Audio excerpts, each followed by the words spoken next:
नमस्कार, आप देख रहे हैं T45। मैं हूं आपके साथ अंकिता शर्मा। इस खास पेशकश में आप सभी का स्वागत है। कोडरमा जिले के डोमचांच प्रखंड के बंगाखलार पंचायत की कई पीढ़ियां गुजर गई, लेकिन करारी नदी पर पुल नहीं बना। 5 साल पहले सड़क बनी तो लगा कि अब पुल बनेगा, लेकिन वो सपना ही रह गया। आलम अब यह है कि लोग आज भी नदी से गुजरकर ही आगे का सफर तय करते हैं। बरसात में अगर बात करूं तो बरसात में जब नदी में पानी का बहाव बढ़ता है तो कई गांव का संपर्क कट जाता है।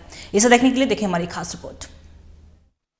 ये कोई सड़क, रास्ता या पगडंडी नहीं, बल्कि नदी का मुहाना है। लेकिन यहाँ यह नदी ही सड़क है। यह नदी ही कई गांवों के लोगों के इकलौता रास्ता है। ये तस्वीर है कोडरमा जिले के डोमचांच प्रखंड के सुदूरवर्ती पंचायत बंगाखलार की। ढाब बंगाखलार सड़क के बीच करारी नदी पर पुल बनने की राह देखते देखते कई पीढ़ियां गुजर गई, लेकिन नदी पर पुल नहीं बना। नदी अभी सूखी है तो लोगों की आवाजाही हो रही है। बरसात में नदी में बहाव होता है तो ढाब और बंगाखलार एक दूसरे से कट जाते हैं। ये हम लोग को बच्चा हो बड़ा हो सभी को जाना पड़ता है ढाब, और बरसात जब होता है तो उस पार का आदमी उस पार रह जाता है और इस पार के आदमी इस पार रह जाता है। और जब तक बारिश खत्म ना हो जाए, जब तक पानी खत्म ना हो जाए, रातों भर अगर रहना पड़े तो लोग उस पार रहता है। और कुछ लोग तो अपने 5 साल पहले ढाब और बंगाखलार के बीच सड़क बनी तो लोगों को लगा कि नदी पर पुल भी बनेगा, लेकिन ये सपना ही साबित हुआ। आस में बैठे हुए हैं और पुल नहीं बन पाए। कई बार हम लोग जो बड़े पदाधिकारी उन लोगों से हम लोग को बात हुई और केवल आश्वासन मिला नेता लोग से अभी तक कि बन जाएगा, लेकिन बना नहीं है। और हम लोग को एक खुशी हुई थी कि जब रोड बन गया था पक्की रोड, तो मुझे लगा कि अगर पुल बन जाता है तो हमारा जो इस पार से उस पार जाने के लिए आदमी को सुविधा हो जाएगा। करारी नदी पर पुल नहीं बनने से बंगाखलार, नावाडी, कर्मीकुंड, लेवड़ा सहित दर्जनों गांव प्रभावित हैं। बंगाखलार पंचायत में हाई स्कूल और उप स्वास्थ्य केंद्र नहीं है, जिससे कि इलाज और पढ़ाई के लिए लोगों को नदी के उस पार 7 किलोमीटर दूर ढाब जाना पड़ता है। लेकिन बरसात में यही नदी अपना ही बनाया रास्ता रोक लेती है तो लोगों को 20 किलोमीटर का फासला तय करना पड़ता है। लोग तो किसी तरह से ये फासला तय कर लेते हैं, लेकिन विभाग के फाइलों में पुल निर्माण का फासला बहुत बड़ा है। यहाँ से हम लोग जाएंगे सीधा तो 7 किलोमीटर अंदर हम लोग पहुंच जाएंगे सीधा में से। अगर घूम करके जाएंगे तो हमारा 20 किलोमीटर पड़ेगा। हमें लगता है कि सरकार के लोग ही ध्यान नहीं दे रहे हैं, क्योंकि हम लोग कई बार मांग किया, आश्वासन भी मिला है कि हो गया है, लेकिन पता नहीं फाइल पर ही लटका हुआ है, कब तक होगा या होगा तभी हम लोग जानेंगे। नहीं, उस समय दिक्कत होता है, उस समय उधर से घूर करके आते हैं। कितना ज्यादा लंबा पड़ता है? हाँ, लंबा पड़ता है। मसनोडी उधर क्या बोलते हैं, कबरापुर तरफ से बच्चा लोग आता है, लेकिन बारिश के समय नहीं आता है। नदी पार करना पड़ता है, इसलिए नहीं आता है। स्कूल नहीं आता है? नहीं आता है इसमें। नदी जितनी जरूरी होती है उतनी ही जरूरी सड़क और पुल भी।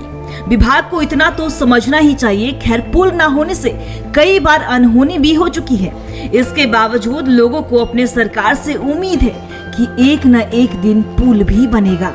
TV45 के लिए कोडरमा से कुंतलेश पांडे की रिपोर्ट।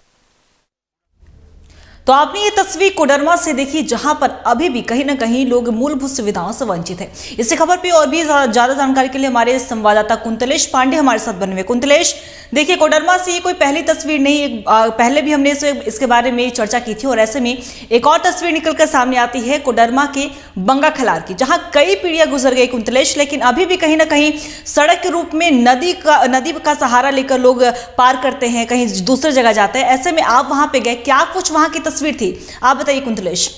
जी, वहाँ पे जो स्थिति जो लगी वो तो हास्यप्रद थी। एक तरफ पंचायत भवन है जहाँ घने आबादी क्षेत्र है, और नदी के दूसरी तरफ स्कूल है और थाना है।